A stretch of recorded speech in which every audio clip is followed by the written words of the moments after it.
This is an ABC News special from inside the White House. When you stepped back in the Oval Office after you were reelected, Right. what went through your mind? Triumphant when you walked back? Yeah, there's a feeling of triumph. President Donald J. Trump on his 100th day in office, from the #1 issue, the economy. People are worried, even some people who voted for you saying, I didn't sign up for this. So how do you answer those concerns? Well, they did sign up for it, actually. To immigration. It is an undeniable fact that illegal crossings at the southern border have plummeted, a staggering decline. But there are questions about your methods. To Elon Musk. Did DOJ go too far, too fast, too reckless? And the concerns from many Americans about the impact of tariffs. Everything's going to be just fine. President Trump, the first 100 days, the interview in the Oval Office with ABC News anchor and senior national correspondent Terry Moran. Earlier today, I sat down with President Trump in the Oval Office for an exclusive interview on his 100th day of his second term. It was a great opportunity to ask him some wide-ranging questions about the issues that most concern so many Americans. We talked about the economy and his tariffs. We talked about immigration and those deportations. And you can see here the White House has put up some posters that they say show some of the violent criminals that have so far been deported. We talked about a lot more as well. The president's answers were provocative, at times combative, and always he was strong in his convictions about his policies. But before we get to the interview, we begin tonight with a look inside the Oval Office that Donald Trump has transformed. Hello, everybody. How are you? This is the Oval Office. This is the Resolute desk, which is really something very spectacular. There's nothing quite like it. And they give you a choice of about 7 different desks, but this is the one I chose. Ronald Reagan had it, FDR had it, a few people had it, but I found it to be the most beautiful. It is amazing. This is an amazing space, and amazing maybe architecturally wonderful, but amazing for what it represents. It represents the U.S., and if properly used, a lot of good things can happen. I see Ronald Reagan over there. Yeah, Ronald Reagan. Right to your left. Being in the Oval Office is very important. See Ronald Reagan here, and put him a little bit larger. It sort of seemed to fit very nicely.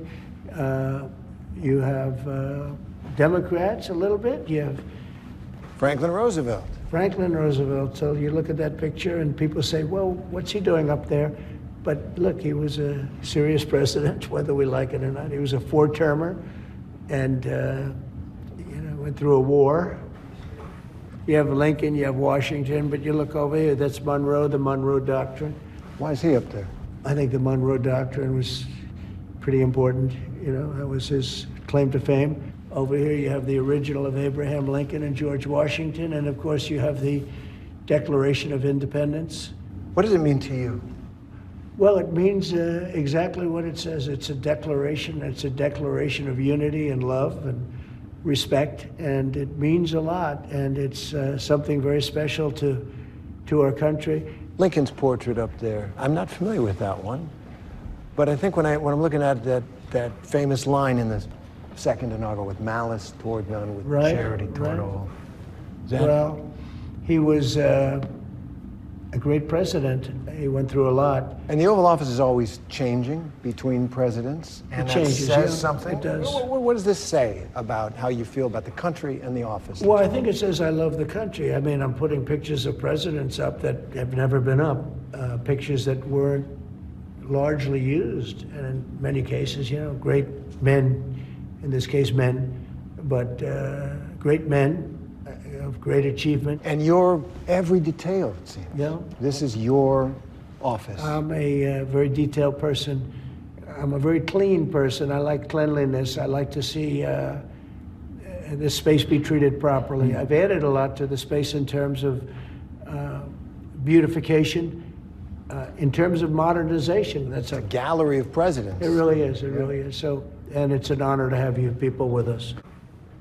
Mr. President, thank you for doing this. Thank you very much. Here in the Oval Office, it's special. 100 days into your second term.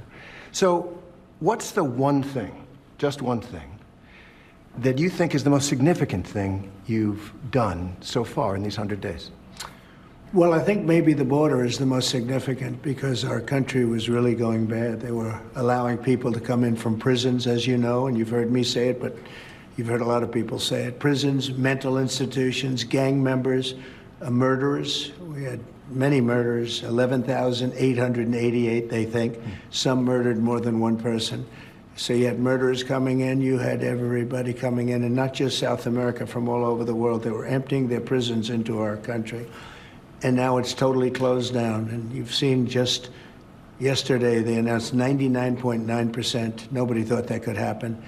And it happened quickly, very quickly. And I think that's very significant. But we're doing other things that are very significant. Results will take a little bit longer because it's one of those, you know, it's complicated. It's many years of trading abuse. We've been abused by other countries for years and years. They laughed at us. They thought we were stupid people, and we're fixing it. And I think that's going to be very, very important. But I have a lot of ground to cover. Yeah, I would really say that the border is so important. You know, just and can't we'll get there. Immigration, huge, Yeah. and we're going to get there. But I want to start with the economy, the number one issue for so many people, for just about everybody. It's one of the main reasons that you're back in this office. And now we have this trade war with China that Moody's and other analysts say is going to cost American families thousands of more dollars per year. And there is a lot of concern out there. People are worried, even some people who voted for you saying, I didn't sign up for this. So how do you answer those concerns? Well, they did sign up for it, actually, and this is what I campaigned on. I said that we've been abused by other countries at levels that nobody's ever seen before. We were losing $3 to $5 billion a day on trade. We were losing $1.5 trillion to $2 trillion a year, not sustainable. They were taking advantage of us like they've never. I could have left it that way, and at some point there would have been an implosion like nobody's ever seen. But I said, no, we have to fix it. I've wanted to do this for many years. You know, I had the best economy during my first term. We had a tremendous economy, tremendous success. And we did tremendous numbers of tariffs we took in a lot of money from tariffs, China in particular, hundreds of billions of dollars in tariffs. We had no inflation, as you know. We had an incredible economy. We're given credit for a great economy. But I said, we have to fix this, otherwise it's just not self-sustaining. Well, one of the things you ran on was you'd said you'd bring prices down on day one, and that it would happen fast, and that it would happen fast. And most economists will tell you that tariffs will raise prices. So don't your tariffs cut against that promise you made to bring prices down? No, because I had massive tariffs on China, if you remember, in my first term, and we had essentially no inflation, like around 1% inflation, which is like a perfect number. And then when Biden took over, it went through the roof. It went to probably the worst inflation we've ever had. I mean, we had an inflation nightmare. Now, if you look at what's happening now, we're only there for 100 days, as you say. And in 100 days, we took over. We had bad inflation for 4 years, for 2 years especially 2 years of his administration. I would say record-setting like we've never seen. They say 48 years, the worst in 48 years. I say it was much worse than that. Yeah. Right. So now if you look at what's happened, energy is down. Gasoline hit $1.98 in a few states during the last couple of days. It was $3.50 and $4 and $4.50. But gasoline is way down. When I took over, you remember the big thing with eggs. They hit me the first week. Eggs, like it was my fault. I said, I didn't cause this problem. This problem was caused by Biden. What's the problem with eggs? And they said, they've doubled. And well, eggs are down 87% since I got involved. A lot of that is bird flu. And by the way, and there were plenty of eggs for Easter, which we just went through. There were plenty of eggs for Easter. They were saying you won't have enough eggs for Easter. My secretary did a fantastic job on eggs. Groceries are down. Everything's down. Okay. Interest rates are the same. Interest rates should be down, but we have a Federal Reserve that wants to be stubborn. They want to be cute. We'll get to that. You said something a couple weeks ago that struck me. You said concerning the tariffs, which economists say are going to raise prices, you said, quote, hang tough. Yeah. It won't be easy. You said that to the American people. Is that what Americans should expect, some hard times? I've said that during my campaign. Look, we won a campaign by a lot. We won all 7 swing states. We won the popular vote by a lot. You know, we had a tremendous campaign. I said all of these things during my campaign. I said, you're going to have a transition period. We've been ripped off by every country all over the world. They're laughing at us. They thought we were stupid people, and we were. And I said, that's not going to happen. We're not going to let that happen. Hard times are ahead? I don't think so. I think great times are ahead. Look, since I came in, gasoline is down, groceries are down, egg prices are down, many things are down, just about everything. You know, you don't have the drop in fuel and energy and oil like we did. I took it from maybe $3.20, maybe more than that, down into a much lower number.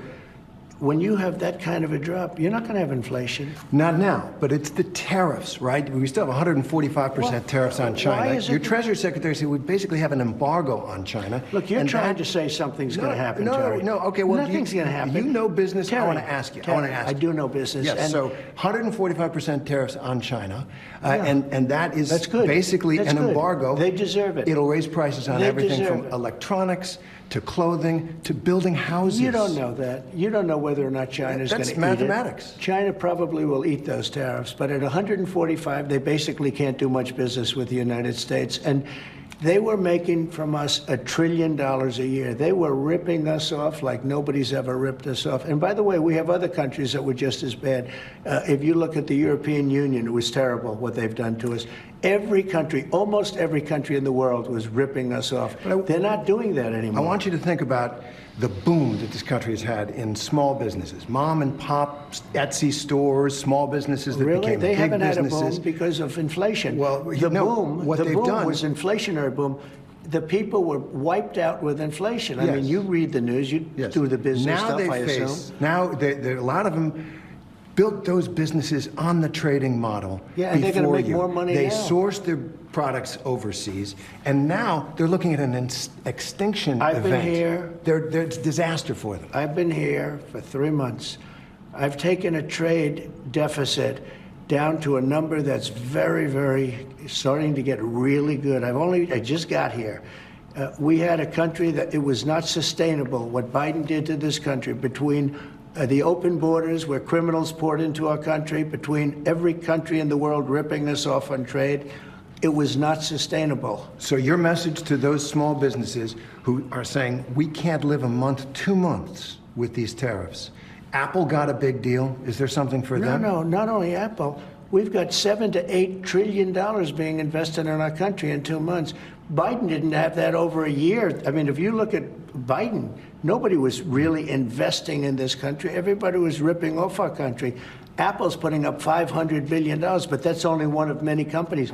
Companies are flooding into our country right now. So your answer to the concern about the tariffs is everything's going to be hunky-dory? Everything's going to be just fine. It wouldn't have been if I didn't do this. I had a choice. I could leave it, have a nice, easy time, but I think ultimately you would have had an implosion.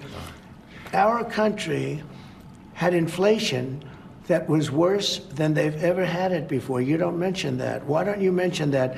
We had the worst inflation probably in the history of our country. People say 48 years. Probably in the history of our country, we had the worst inflation. And people were dying over the inflation. You know that. Now the grocery prices are coming down. The energy prices are coming down. Gasoline's coming down. It's all heading in the right direction. Okay, let's move on to immigration. Coming up. It is an undeniable fact that illegal crossings at the southern border have plummeted, a staggering decline. But there are questions about your methods. President Trump, the first 100 days continues.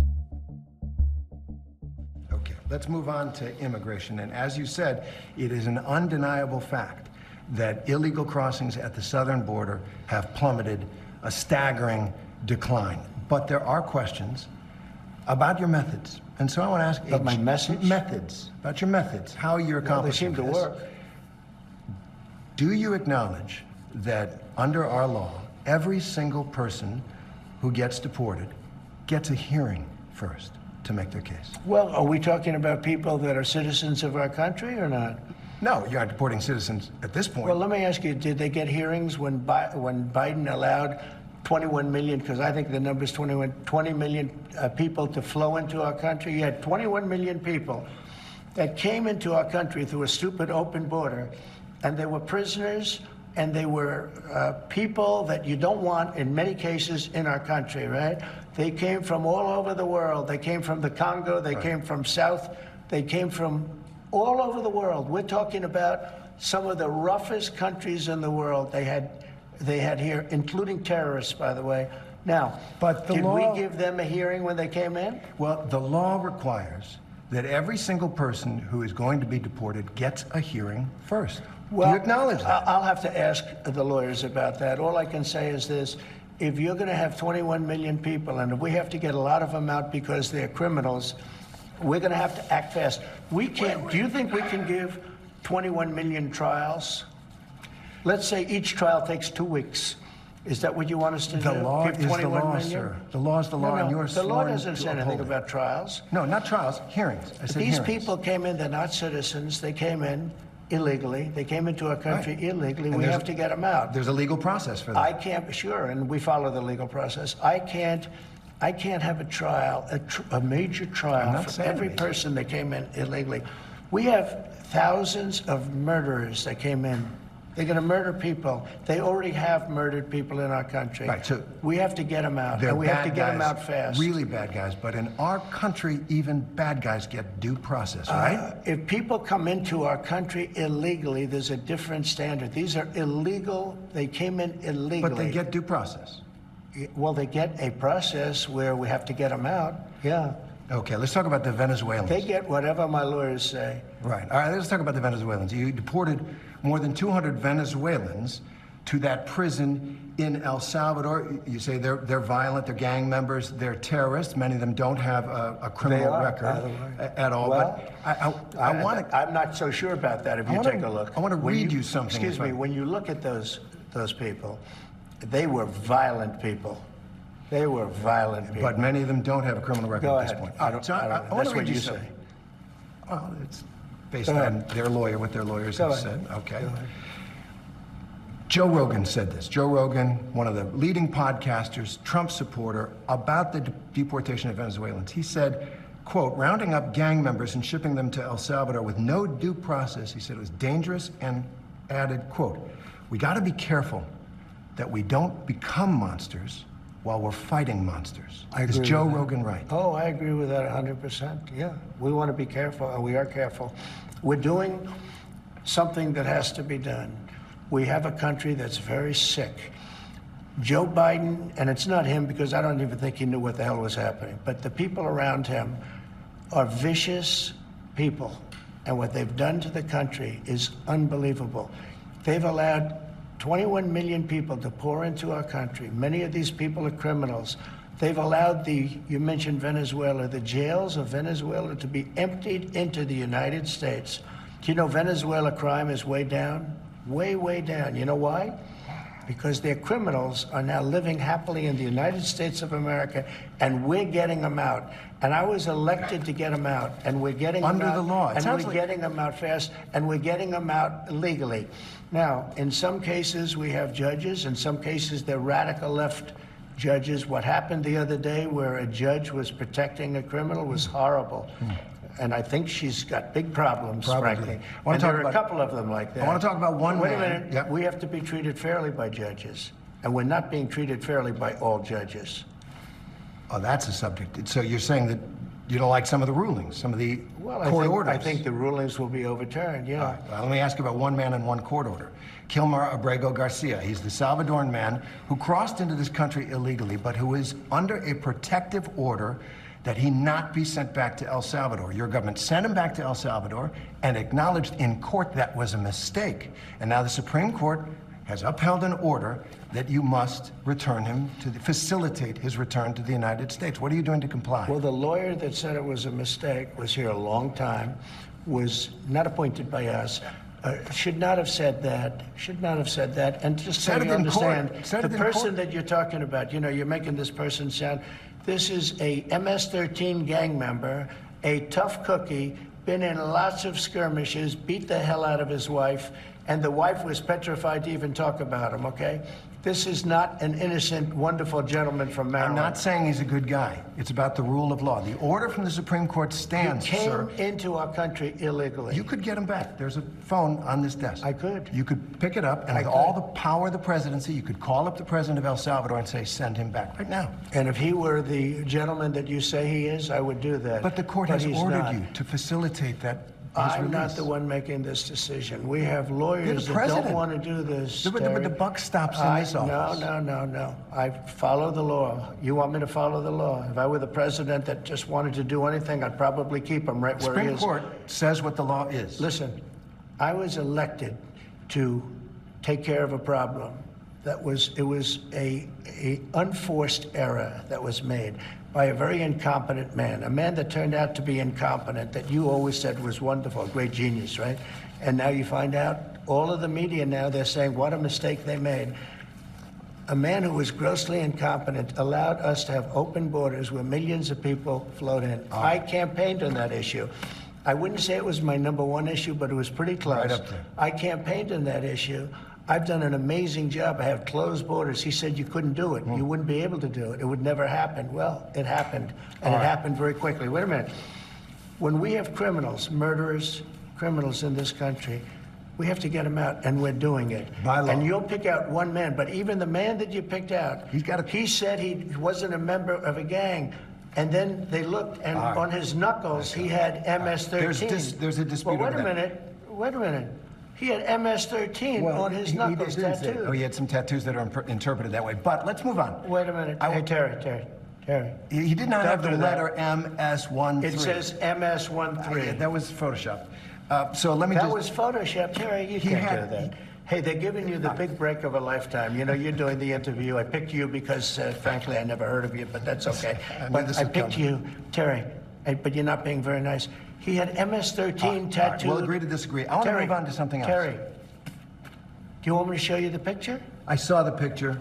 We'll and you think agree it to was disagree. Photoshop? Well, Here we go. Don't Photoshop it. Go look at his hand. He Fair had enough. MS-13. He did have tattoos that can be interpreted that way. I'm not an expert on them. I want to turn to Ukraine, No, sir. Terry, I want to get to Terry, Ukraine. No.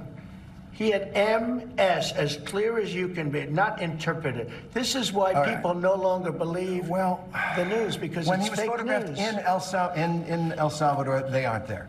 But let's just go on. They aren't there when he's in El Salvador. They Take weren't a look there, at the but they're photograph. there now, right? No, but they're there in now. your picture. Terry, Ukraine, sir. he's got MS-13 on his knuckles. All right. Okay? All right. We'll take a look at that. You do We'll take such a a look. disservice. We'll take a look at Why that, don't you sir. just say, yes, he does, and, go on to something else? It's contested. Ukraine. Coming up, the Russia-Ukraine war Don't You forget, think he wants this peace? is You think Vladimir Putin wants peace? and that historic meeting. President Trump, the first 100 days, continues. I want to turn, I was just in Rome, and to that moving photograph of you and President Zelensky sitting in St. Peter's Basilica talking peace. It went around the world. Sure. Take us into that moment. Well, look, the Ukraine is a very serious, very tough situation. And this is Biden's war. This is not my war, but I want to see if I can solve it, because probably close to 5,000 young soldiers a week are being killed, Russian and Ukrainian. We also spend a tremendous amount of money in Ukraine, and Europe should be spending much more than us. They're not. They're spending much less. It's been badly handled by the Biden administration. It's been badly handled all the way around, the way around. That moment. The moment was a moment of solace, in a sense, because tremendous numbers of people are dying. A lot of his people are dying. They're being killed. And I feel very badly about it. That's a war that would have never happened if I were president. And it didn't happen for 4 years. It was never even a thought of it happening. It does feel like something's happening after that meeting with Zelensky in St. Peter's. You posted this on social media. There was no reason for Putin to be shooting missiles into civilian areas and cities and towns over the last few days, it makes me think that maybe... Well, that was part of my post, but you're right. That was a part of a post. And it says, it makes me think that maybe he doesn't want to stop the war. He's just tapping me along. Yeah, that's possible. Sure. He might be... He could be tapping me along a little bit. I would say that he would like to stop the war. I think that if it weren't for me, I think he'd want to take over the whole country, personally. I always felt. So when I left, there wasn't even a chance that this would happen. When Biden got involved, I won't say whether or not he handled it properly, but obviously it wasn't good because the war started. Putin went in, the war started. I believe that Putin wanted to get all of Ukraine once he went in. And I think part of the reason he went in, he saw what happened in Afghanistan, how incompetently Milley and all these guys handled that. It was one of the greatest embarrassments of our lifetimes, but maybe in the history of our country. Okay, so Putin went in. I think Putin wanted all of Ukraine. Right. I think if I didn't win the election, he would have gotten all of Ukraine. I think he would have taken all of Ukraine. I think his first choice, never with me, he would have never gone in. With this group of losers, he went in, he saw what happened in Afghanistan. He said, wow, this is my chance. Because it was always the apple of his eye. I talked to him. Ukraine was the apple of his eye. I think he wanted the whole country. You've said for months... And because of me, I do believe that he's willing to stop the fighting. Don't forget, you think he wants this peace? You think Vladimir Putin wants peace? I think he does, yes. I think he does. I think because even with the raining missiles I think he really, his dream was to take over the whole country. I think because of me, he's not going to do that. Do you trust him? I think. Do you trust him? I don't trust you. I don't trust a lot of people. I don't trust you. Look at you. You come in all shooting for bear. You're so happy to do the interview. I am And happy. then you start hitting me with fake questions. You start telling me that a guy whose hand is covered with a tattoo doesn't have the tattoo. You know. All right. I mean, you're being dishonest. No, I'm not. Let me No, I just am tell not, you, sir. I don't trust a lot of people. But I do think this. I think that let's say he respects me. And I believe because of me, he's not going to take over the whole. But his decision, his choice would be to take over all of Ukraine. Okay. It's a war that never should have happened. It did happen because of incompetent people. Last question on this. But it never should have happened. If there is no peace deal, will the U.S. cut off military aid to Ukraine? I don't want to tell you that. I'm not going to tell you whether or not I would or not. I want to leave that as a big fat secret because I don't want to ruin a negotiation. But I'd be worried I will if I tell were you, I Ukrainian. was not happy when I saw Putin shooting missiles into a few towns and cities. And that was not something that I like seeing. And I thought it was inappropriate. But I think the whole war is inappropriate. Okay. Again, it's a war that shouldn't have happened. This is a war that if the election weren't rigged, and it was totally rigged, the 2020 election, if it weren't rigged, you wouldn't have that. You wouldn't have had the embarrassment of Afghanistan. You wouldn't have October 7th with Israel. You wouldn't have had any of the problems that you have right now. I want to ask one question. And you wouldn't have had inflation either. All right. I want to ask one question about Defense Secretary Pete Hegseth. There's a lot of turmoil at the Pentagon right now. There's the signal chat with his wife on it where he's discussing that attack in Yemen. There's another signal chat discussing the attack on Yemen. There's a reporter accidentally involved. You said the other day that you had a talk with the secretary. Did you take him to the woodshed? I had a talk with him, and whatever I said, I probably wouldn't be inclined to tell you. But we had a good talk. He's a talented guy. He's young, he's smart, highly educated. And I think he's going to be a very good hopefully a great defense secretary, but he'll be a very good defense secretary. You have 100% confidence in I don't Pete have Hegseth. 100% confidence in anything. Okay, anything. Do I have 100%? It's a stupid question. Look, it's a pretty important position. No. You don't have 100%. Only a liar would say I have 100% confidence. I don't have 100% confidence that we're going to finish this interview. We will. Let's go. Coming up, President Trump on Elon Musk and Doge. Did Doge go too far, too fast, too recklessly? President Trump, the first 100 days, continues. Elon Musk and Doge. Everyone knows that there's wasteful government spending. It's really important. But the cuts have had some serious consequences. There have been cuts to foreign aid programs that save lives and keep people alive overseas. There's been research at the National Institutes of Health on cancer, on Alzheimer's, that has had to be stopped. And the question I think people have is, did DOGE go too far, too fast, too recklessly? No, I think DOGE has been, look, saved $150 billion. We saved, that's a lot of money. There's also a lot of things right now under investigation, which is going to increase that amount by a lot. That's a tremendous amount of money. There were some things where, when I heard about them, I put them back, as you know. There are things that I'm considering right now putting back, but overall we've saved hundreds of billions of dollars. Well, the original promise was $2 trillion, went to $1 trillion, now to $150 billion, and heading south. You don't know what it's going to be, because we have things that are at a very high level that are being looked at right now. We also found tremendous waste, fraud, and abuse, as you know. We found a lot of fraud. There was a lot of fraud. Fraudulent things were taking place, and we ended that, and those people are going to be suffering because of it. A legal note, fraud is a crime. There have been no referrals to the Justice Department on any of Well, these. you don't know that, do you? How do you know that? Have there been referrals to the, are there criminal referrals? How would you know that there were no referrals? I think there were referrals. They generally, all right, there's been no investigation from the Justice Department. How do you know that? I'm asking you, sir. No, you're not asking me. You made a statement. You're not Now I'm asking you. That was a statement that you made. There have Now been. I'm asking you. Have there been? Yes, there have. So there have been referrals for fraud from the work of There have been. DOGE. Take a look at some of these things that took place. Billions of dollars were given to people for no reason whatsoever. Of course there have been. I want to bring up what is truly one of, to a lot of people, one of the biggest achievements of your first term. That is Operation Warp Speed.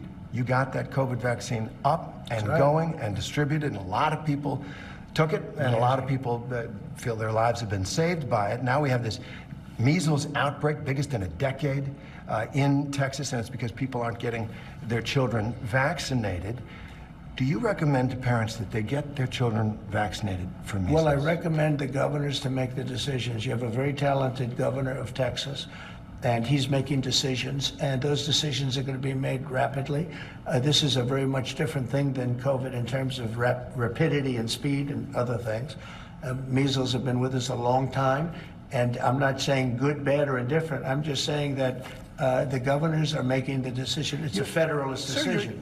The president is our leader in so many ways, and your voice counts so much, and you can't tell moms and dads, it's a good thing to get a measles vaccine. Do I recommend it? Yes. Yes, I do. Okay. I recommend it, yeah. Got it. That Do was I my mandate question. it? No. No, I didn't But ask I do recommend it, yes. Good. Do you think you're... And I have recommended it. Do you think the Secretary of Health and Human Services, Robert F. Kennedy Jr., who has a history of, at the very least, vaccine skepticism, do you think Kennedy recommends the measles vaccine? He did. He recommended it.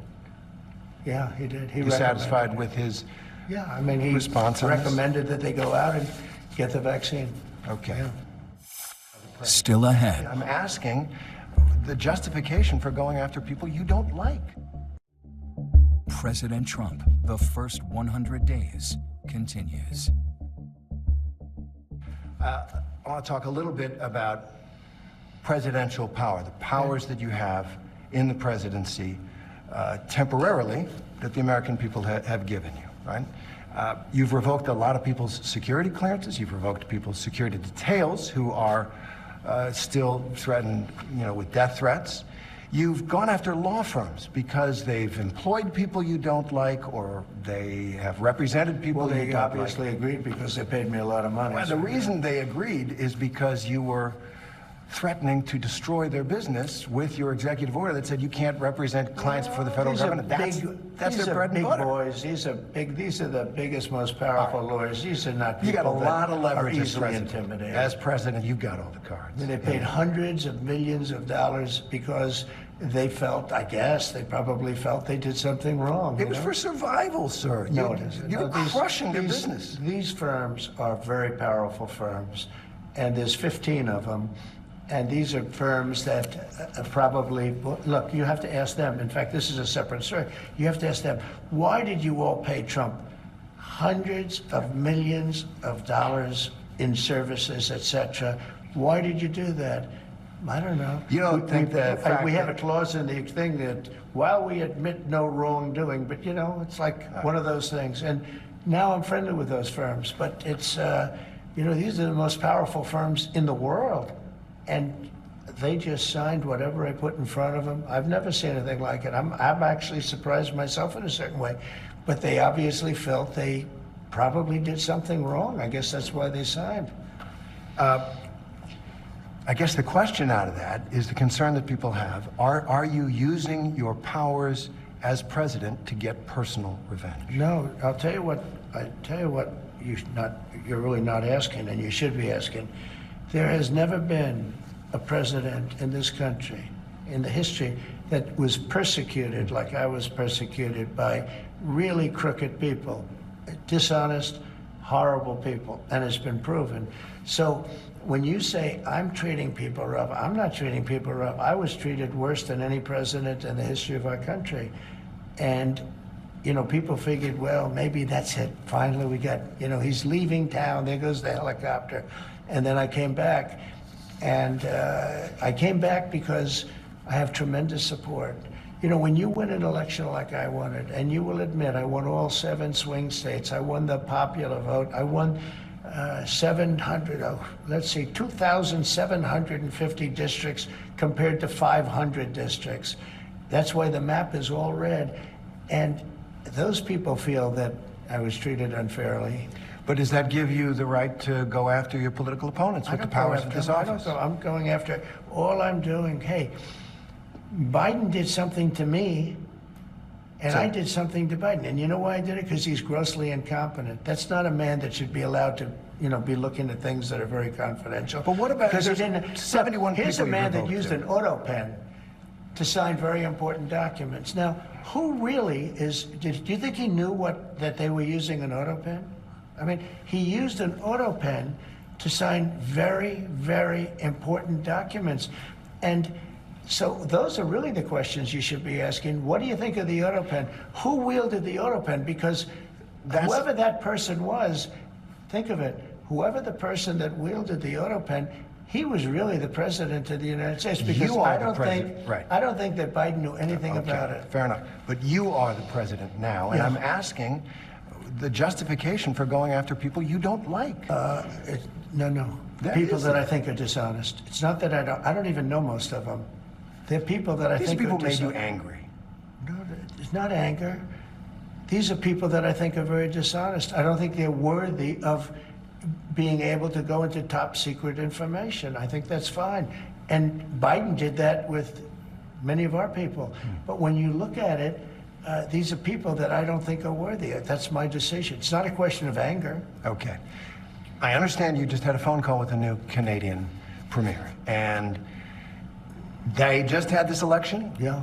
You were a big issue in it, and Canadians, many of them, are really angry, furious about your talk about we're going to take over Canada, it's going to become the 51st That's state. their prerogative. And it kind of is of a piece. A lot of travel is down into the United States from around the world. It We're doing feels great. like there's been reputational The country's damage. doing great.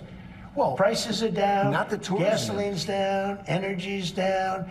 Tourism is going to be way up. Wait till you see the numbers. The tourism is way up. Not now. Now Canada, tourism's doing very well. We're doing very well.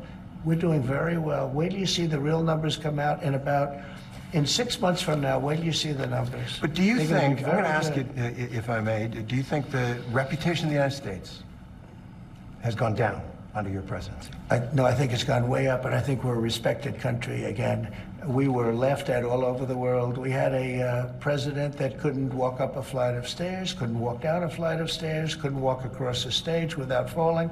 We had a president that was grossly incompetent. You knew it, I knew it, and everybody knew it, but you guys didn't want to write it because you're fake news. All right. Thank you. And by the way, ABC is one of the worst, I have to be honest with you. Okay. Thank you for the opinion, but more importantly, thank you for having us here. I have one more question. It's a big one. It's a question that you know a lot of people have out there. What do you say to people who are concerned you are seizing too much power and becoming an authoritarian president like we haven't had before? No, I would hate them to think that. I'm doing one thing. I'm making America great again. We have a country that was failing. We have a country that was laughed at all over the world. We had a leader that was grossly incompetent. He should have never been there.